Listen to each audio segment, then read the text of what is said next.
আসসালামু আলাইকুম। শাহরিয়ার এগ্রোতে স্বাগত। আশা করি আমরা যারা খামারি আছি খুব একটা ভালো নাই। যেহেতু বাইরে প্রচণ্ড আকারে গরম পড়তেছে, এই গরমের কারণে আমাদের ফার্মের যে সমস্ত মুরগি আছে, মুরগিগুলো অসুস্থ হয়ে পড়তেছে। মুরগি কি অসুস্থ হয় এই গরমে? এই গরমে মুরগির যে সমস্যাগুলো হয় তা হচ্ছে মুরগির পাতলা পায়খানা হয়, গাল হা করে হাঁপাতে থাকে। এক সময় দেখা যায় এই হাঁপাতে হাঁপাতে মুরগি স্ট্রোকজনিত কারণে মারা যেতে পারে। এই সমস্যা থেকে আমরা আমাদের মুরগিকে কিভাবে সুস্থ রাখতে পারি সে সম্পর্কে আজকে আলোচনা করব। যখন অতিরিক্ত গরম পড়বে তখন ফার্মের ভিতরে ঠান্ডা পানি দিয়ে ঘন ঘন স্প্রে করতে হবে। যেন এমনভাবে স্প্রে করতে হবে যে লিটারগুলো থাকে সে লিটার যেন ভিজে না যায়। এই জন্য কিছু সময় পর পর বা কিছু সময় অন্তর এই স্প্রেগুলো করতে হবে। পানির পাত্র বাড়িয়ে দিতে হবে এবং ঘন ঘন পানি পরিবর্তন করে ঠান্ডা পানি মুরগিকে খাওয়াতে হবে। ফার্মে ফ্যানের ব্যবস্থা করতে হবে।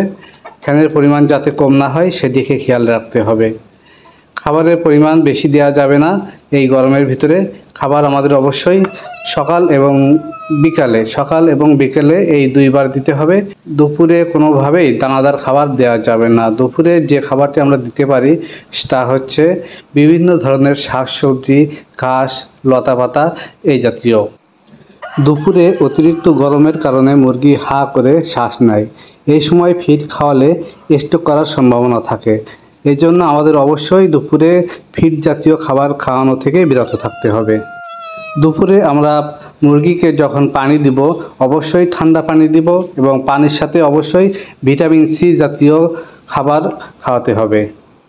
ভিটামিন সি মুরগিকে খাওয়ালে মুরগির শরীর সুস্থ থাকবে, ঠান্ডা থাকবে, যার কারণে মুরগির হিট স্ট্রোক হওয়ার সম্ভাবনা থাকবে না। ভিটামিন সি আমরা কোথায় পাবো? ভিটামিন সি আমরা পেতে পারি লেবুতে, বিশেষ করে যে কাগজি লেবু আছে সে কাগজি লেবুতে পেতে পারি।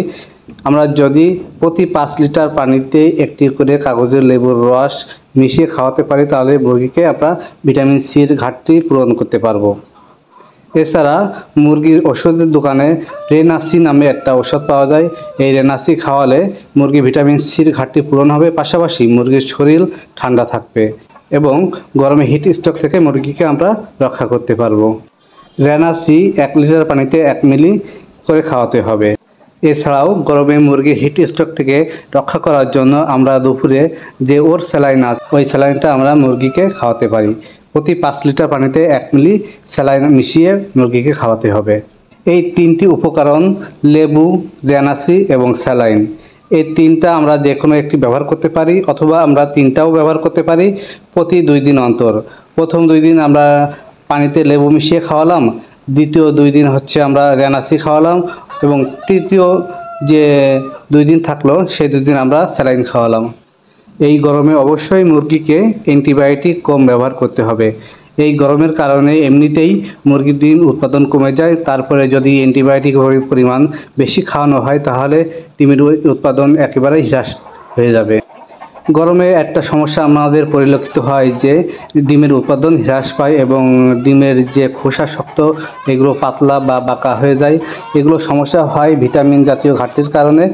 এই গরমে যদি আমরা আবার মুরগিকে অতিরিক্ত পরিমাণ ভিটামিন খাওয়াই তাহলে মুরগি পাতলা পায়খানা এবং স্ট্রোকজনিত সমস্যা বাড়তে পারে। সেই জন্য আমরা এগুলো একটু কম খাওয়াবো এবং আবহাওয়া যখন ঠান্ডা থাকবে তখন আমরা এগুলোকে বেশি পরিমাণ খাওয়াতে পারি। বিশেষ করে যদি সমস্যা হয় যে ডিমের উৎপাদন কমে গেছে এবং ডিমের খোসা শক্ত এবং বাঁকা হয়ে যাচ্ছে, সেক্ষেত্রে আমরা মুরগিকে ভিটামিন, ক্যালসিয়াম, জিঙ্ক এগুলো আমরা সন্ধ্যার পরে বা বিকালের পরে যখন আবহাওয়া একটু ঠান্ডা হবে তখন আমরা এগুলো মুরগিকে খাওয়াতে পারি। তাহলে আমরা আমাদের মুরগিকে পাতলা পায়খানায় বা হিট স্ট্রোক এইগুলো থেকে আমরা রক্ষা করতে পারবো।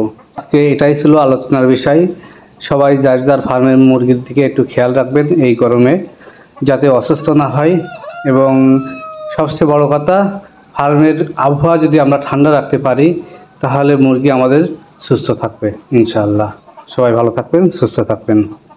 আল্লাহ হাফেজ।